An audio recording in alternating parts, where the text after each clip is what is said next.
This is an interesting story showing how ancient people were building these mysterious giant arrows in the desert. And it's kind of a good showing for what they did in terms of rounding up their food. And not only the food, some say it could have been just about anyone, including people. But you can see the structure here. It dips down, looks kind of like a tulip without the middle petal here. But what this did is it created pits. And say if you were a gazelle and you were coming through the northern plateaus of northern Uzbekistan at this time. They basically say the gazelles come across a ridge and then it goes away.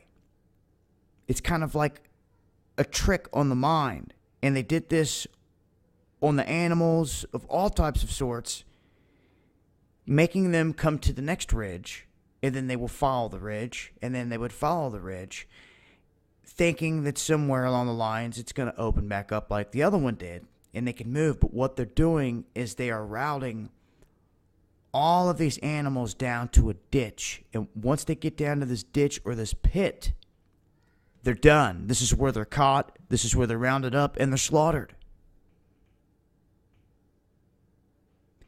Something to keep in mind, and this stretches all across the Middle East to Central Asia. And they said that they built these over a long period of time, from 8,000 years ago up to 2,500 years ago.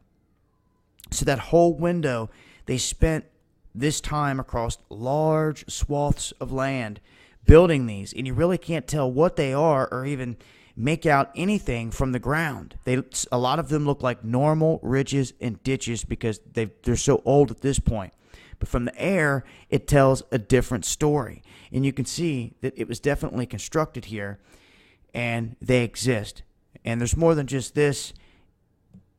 I'll leave a link, as always, so you guys can read up and check out the other images here. All types of different stuff laying out there waiting to be discovered. This is just one of the latest, and one of the things you really tend to pick up from the sky, not the ground.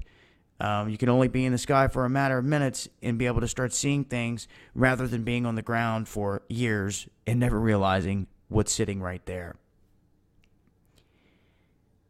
I'll leave a link in the description box, and until next time, this has been Dabu7.